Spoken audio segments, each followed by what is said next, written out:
Hello, everyone. Morning. Good morning. Okay, good morning everybody and welcome to Wembley Stadium for Thomas Tuchel's squad announcement ahead of the World Cup qualifiers with Albania and Latvia. It's obviously a busy one today, so we want to be as fair as possible. So can we ensure that it's 2 questions per broadcaster, and also we respectfully ask that all questions are in English. Rob, we're going away with yourself. Thomas, lovely to see you. Same. Good morning. We've all been fascinated for this because this is the first big thing you've had to do, it feels like, in the job, and we were hoping it would give us some clues about the type of England manager you might want to be. And the first thing you've done is brought a couple of very familiar faces back in Marcus Rashford and Jordan Henderson, who will both get the headlines. Why have you picked them, and are they realistic contenders for the World Cup? Yes, of course. Everyone who's with us on this journey in the first camp is a contender for the World Cup. He is like already part. Every player is a part in the first step. At the same time, it's only the first step, so the nomination is not the nomination for America. We had some tough decisions to take, and we didn't make it easy for ourselves. So we had long discussions in the last days. We waited very long until Champions League games were over. Until we took our last decisions, and it is important to be in the first camp. If you are in the first camp, you are in the first step of the journey, and every journey starts with the first step, so yes. Why Jordan? I think this is a pretty easy one. Jordan is first of all a serial winner. He is he's captain of Ajax at the moment. He's available. He played a lot of matches until yesterday. He played in the European Cup. And what he brings to every team is leadership, is character, personality, energy. He makes sure that everyone lives by the standards, and this is. And with this characteristic, he embodies everything what we try to build. We try to build a team for our fans. We try to build a team that our fans are proud of, they can identify with, and is hopefully an exciting watch on the way. And Jordan brings everything. He embodies everything what we want from this team to be. With Marcus, already also a familiar face, like you say it, back in the team, but it's a bit a different situation. I felt that Marcus had a huge impact in Aston Villa since he changed to Aston Villa. He made a huge impact from the bench, mostly from the bench. Lately he got, I think, 2 matches from the start in Champions League. The impact was impressive. The physical impact was impressive, and most importantly, the impact against the ball, his work rate, his defensive impact, his hard work in counter-pressing, his tracking back on his position was impressive. And I had the strong feeling that we should nominate him, we should bring him in, to push him to stay on that level, to not fall back in old routines. It was very impressive, and this camp is to bond with him, of course, to get to know him and push him to stay on that exactly that level. Thank you. At the other end of the kind of age and experience spectrum, if you like, is Miles Lewis-Skelly. Yeah. A lot of people have really enjoyed watching him this season. It feels like a huge breakthrough season for him. Yeah, me too. And he's a midfielder by trade, who's kind of seems like a specialist left back now, and England have had a lot of problems at left back. Yeah, could he make that position his own for years to come? With the injuries lately, and the latest injury, of course, from Lewis Hall, we ran out a little bit of left footers who can play a left back. So we were always impressed with Miles since he started. He became so quick, regular player for Arsenal, second best team in the country at the moment, quarter-finalist in Champions League. So huge concurrence in his club, and he's still Mikel Arteta picks him regularly. So this was very impressive from the very start. I can understand that if it feels a little bit like we fast forward a career that is already on fast pace. I can assure you that the talks in the last days and weeks had a kind of a parental vibe, a bit of a protective vibe, to even feel like maybe we should not nominate him, to protect him a little bit, and to not skip under 21s, to let him go to the under 21s, breathe a little bit out of the spotlight. Is this maybe even our responsibility to not take him? But in the end, with injuries and with the quality and the maturity that he showed in the matches, we decided to take him. And then we come back also to the likes of Jordan Henderson. I think if we have young, exciting players and talents like Miles in our squad, it is even more important that he has the guidance and the role model and players like Jordan Henderson at his side who take care of him. Thanks, Rob. Thank you. Dan Rowan? Thank you. Thomas, Dan Rowan, BBC. When you look at the recall of Henderson and the selection of Dan Burn, for example, is it a reflection of the fact that this squad, from your perspective, is about winning and winning now, and there's less emphasis than there has been in the past on the development of younger players? I truly believe that these two things have to be combined, and I think I truly believe that Dan Burn and Jordan Henderson have every chance to be with us in the World Cup. Football in general, but maybe even more international football, is about team spirit. It is about building a team that loves to play with each other, that transports the spirit to the fans, to the nation, to the country. And it is about building a brotherhood. So we cannot only do it with young players, and we cannot only do it with only experienced players. It has to be a good balance. It has to be a good mix, in my opinion. And that's what we're trying to do. But without doubt, players like Dan Burn, like Jordan Henderson, bring something on a very natural, genuine basis to a group, from leadership and from devotion and from being humble and from setting the standards and taking care about the respect in the group, taking care about the language in a group. Yeah, I was surprised that Dan was never called up, but yeah, he's such a tall guy, but obviously it's easy to overlook him.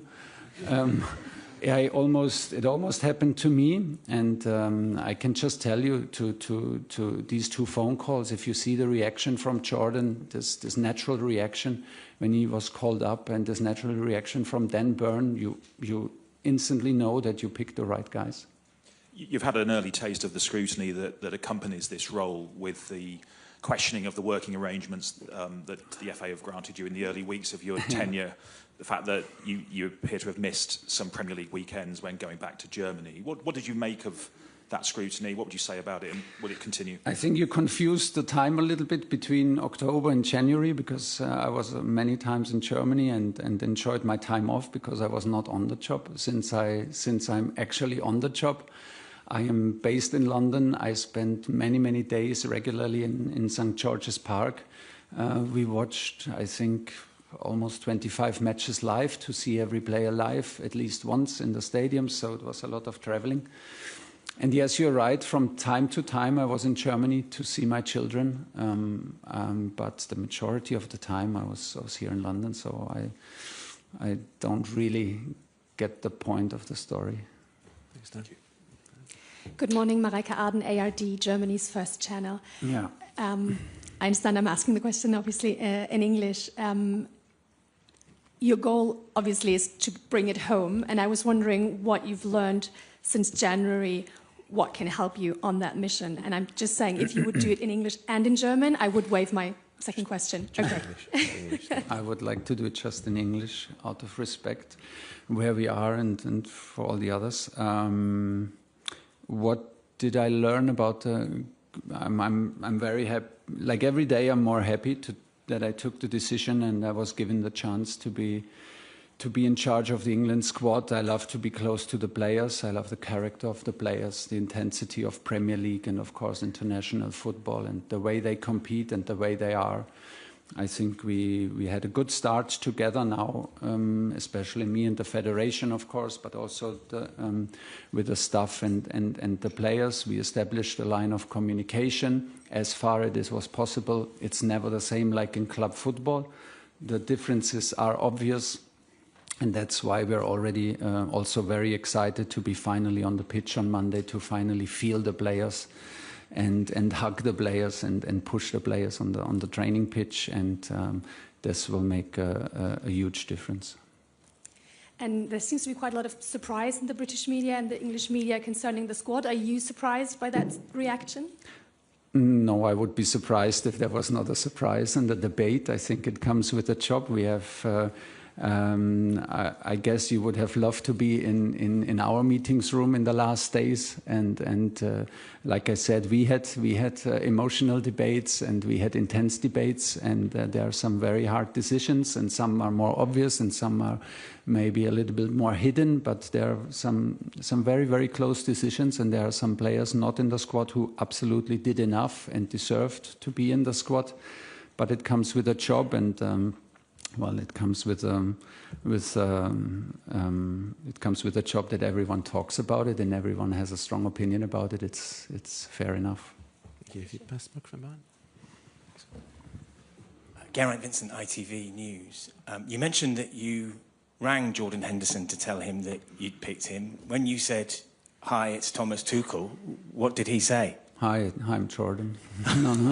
No, we had this phone call that you're talking about. We had this weeks ago, where I just wanted to check in, introduce myself, and see how he is and see how he feels about this idea, and if he's even ready, or if it was too painful, how it ended, and not being in the squad and whatever. So this phone call we had, and it was a video call, because at least you can see reactions. And so. Was he surprised?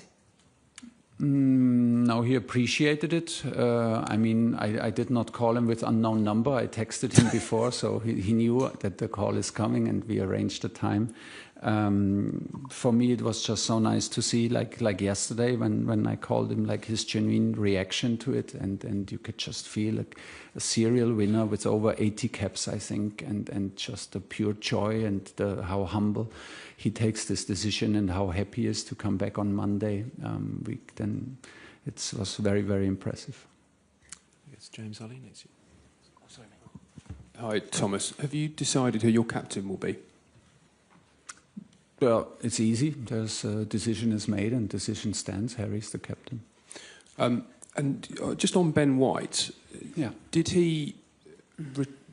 you try to call him up? Did he refuse to call up? What's the state of play there? Absolutely not. He loves to be back in the squad. I just think it's a bit too early now from him, given the seriousness of the injury that he had. I'm delighted that he's back. He's back now in back-to-back trainings.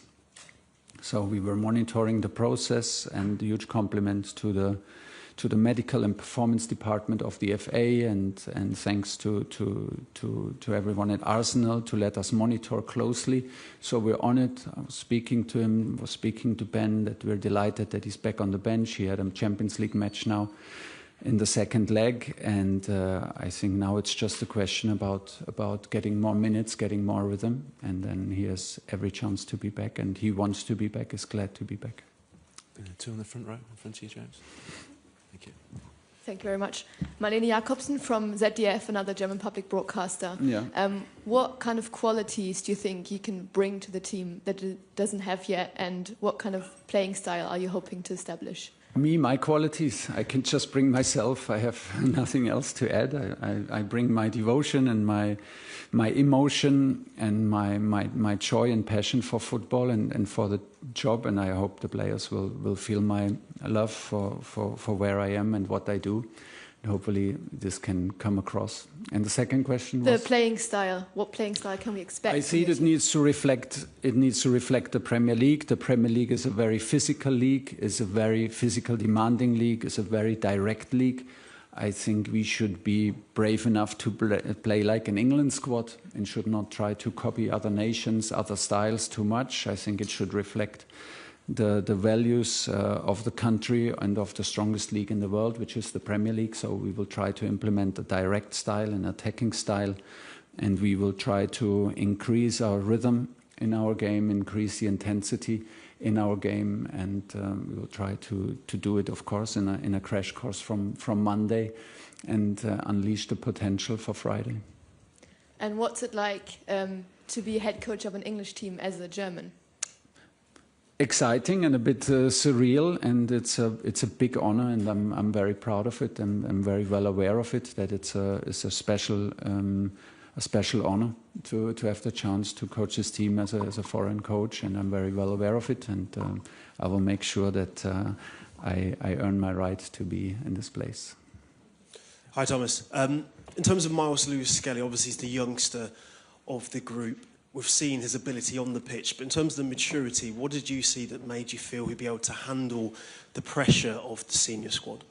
If you handle the pressure to be picked constantly at Arsenal, you can handle the pressure. It's as easy as that. He has so much concurrence, and he makes himself available. He is picked.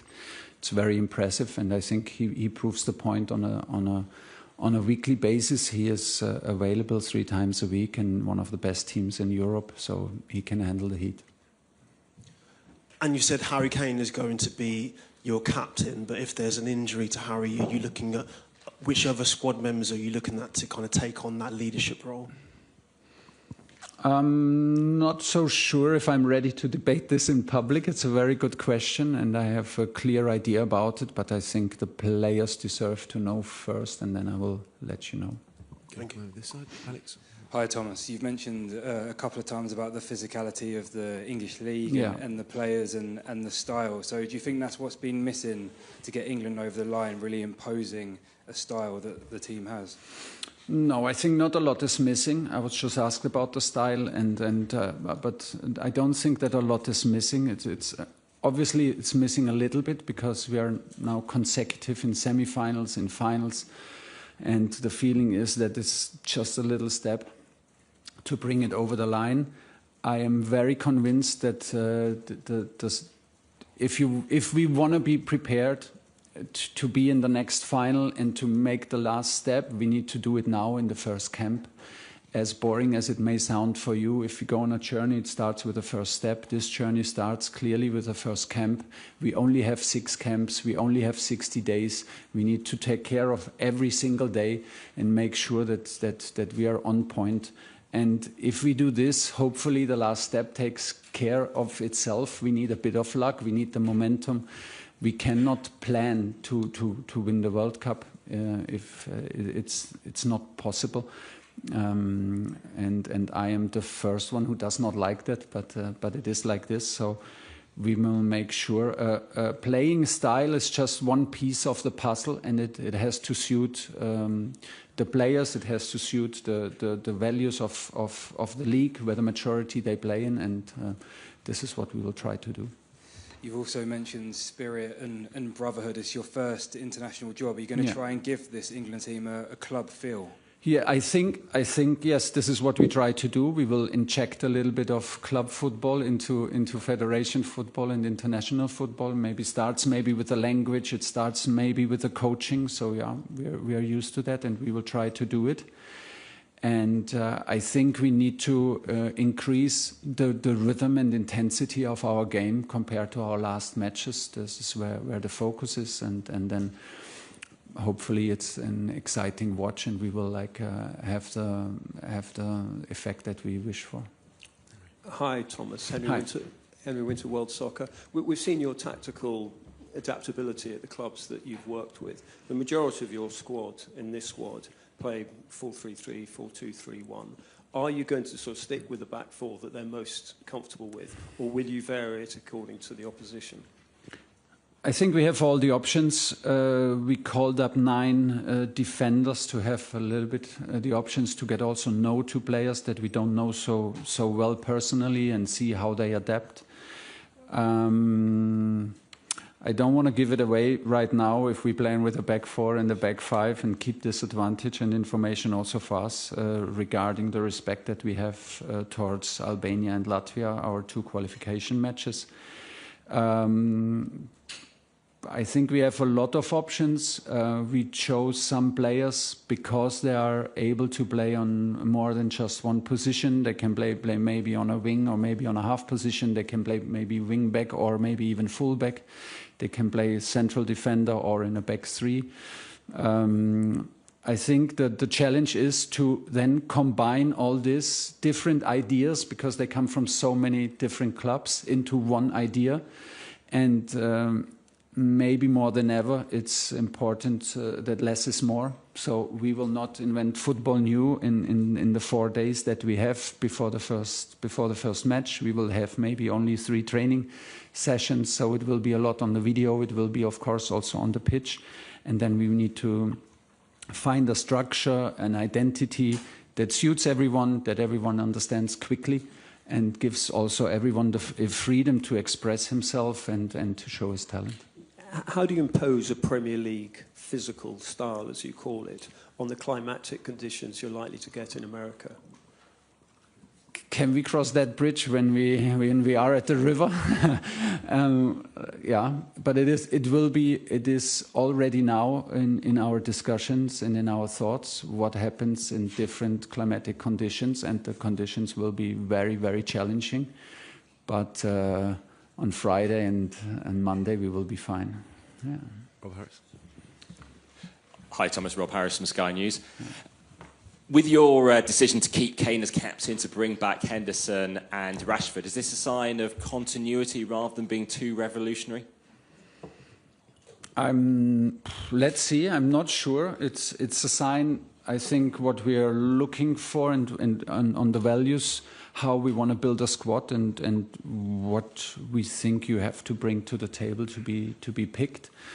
There are different types of, I think, different categories of being picked. You can be picked on form, on availability, on responsibility, on leadership, on personality. You may be picked because someone else gets injured. There are different reasons, but in the end, it is about building a strong group. Like I said, building a strong group, and in the end, the question is what you bring besides your talent, besides you being a top professional, because this is in the end a given. What you bring to this group to make us better as a team, and this is the key question. And how have you found these first few months of yourself? Obviously not coaching week by week, instead having to just watch a lot of matches, whether on television or in the stadiums, going around assessing players, going so long without a match. How are you finding the job? How are you finding going around the country? Are you getting reaction from fans? Difficult. I miss the pitch. I miss the smell of the grass. I miss the contact to the players. I miss the dressing room, the humor, the laughing in the dressing room, the emotions, and of course also the rhythm. On the other side, it was much more intense than I thought. I learned already a lot. I feel the support of the federation. I feel the quality and the structure of the federation to make me a better coach. And this was the experience I was looking for. It was the experience I was excited for. So everything is fine. And the cherry on top comes now when the players come into camp and we're finally back on the pitch. Good luck. Okay, thanks. We've got time for a couple more. Can we ask it one question per person now, if you go? Thank you. Hi, Thomas. Davide Chinellato with Gazzetta in Italy. You mentioned the importance of building the group, of building a spirit. It's easy to do, obviously, when you have the players at your disposal, like next week. But how are you going to do it when you're not with the player? How are you going to implement the values of England you want to implement? We will need to learn how we do it. I don't have a clear answer on that, but it's a very good question, because I think it will be very important. If we only focus on the 6 camps, if we only focus on the 60 days, it will not be enough, I guess. So we will start now, of course, with the first camp, and then it will be our job, my responsibility to keep the connection to the players that we establish now. We have already done it, and it will be easier after we met in person and after we have this first experience and matches together. So it will be my responsibility, and it will be then the responsibility of the players to stay together, stay in touch, and take care of the values and that we implement from now on. Two behind you. Hi, Thomas. Philip Dietlefs, German press agency. Prince William has said you're exactly the right person for this job, and that he trusts you to win the title. What does this royal praise mean to you? It makes me very proud. Does it also put pressure on you? Yeah, of course, but the pressure comes with a job, and the pressure is a privilege to be in this role. I met His Royal Highness once during a match, and then we had another meeting in Windsor Castle, and it was just nothing but impressive, the way he speaks and the way how emotional he supports Aston Villa, and of course the national team is just so impressive, and it was so nice to speak with him about football. He has a strong opinion. He was pushing hard for the Aston Villa players, which was not needed, because we admire them a lot, and we admire a lot what is happening there in the club. But it means a lot, and it's just like something very, very special that comes with a role, and it's an honor and a privilege, and comes with big responsibility. Hi Thomas, Sven Heiss from Süddeutsche Zeitung, Germany's leading daily broadsheet. I think for the very first time in your coaching career, you're without German assistants. I think you've always been with Arno Michels and recently also with Scholz Löw. Why did you pick a completely new coaching team? It was part of this decision, and it was, you're right, it was like also tough decisions, but I felt that I needed a change, the change not only from club football into international football, but a change in the closest environment. I was blessed until now with all my assistant coaches. It was an honor and a pleasure to work with all of them. They were like, especially the two guys that you mentioned were with me for 15 years. So it was very, very hard to take this decision. But deep inside of me, I felt that I need an update for myself. I need change to grow, and change of environment, change of the challenge, and also then the change of my closest coaching staff. It is a huge privilege to have such good coaches around me on my way. Everyone who knows me knows that this is not a one-man show. I will never see it as a one-man show. Okay, it's my face in the press conferences, it's my face on the sideline. I take the heat, and this is not a problem, but I know very, very clearly that this is a team effort, and coaching teams on these kind of levels needs the strongest team. So I am glad that I had friends at my side who are such top coaches. I am now glad that I have friends at my side on which I can rely on. It makes a complete difference. I have now decided for a new coaching staff on absolutely highest level. Now that you mention it, it occurs also to me that there's no German assistant coach there, but that nevertheless it's pure quality, and I can rely on them, and it gives me a lot of freedom and calmness to express myself, and I'm very grateful for that. Okay, apologies to disappoint me, but this will be the last one. Sven Töllner, Sky Germany. Thomas, massive expectations in England, and I'd say also in Germany. Everybody's got an opinion on what you do. How do you make sure that doesn't have an impact on the focus that you need to keep? It's not easy, but I try to be offline when it comes to opinions and judgments about myself, about the squad, and about the work that we do. I put everything in that I have, together with my staff, together with the federation and the organization, and the quality of support that the federation gives us. And this is all we can do, and then we trust the process, and we trust our quality, and most of all we trust our players, that the result is visible in the end. And in between I just try to not read, to not get involved, and in too many opinions from outside.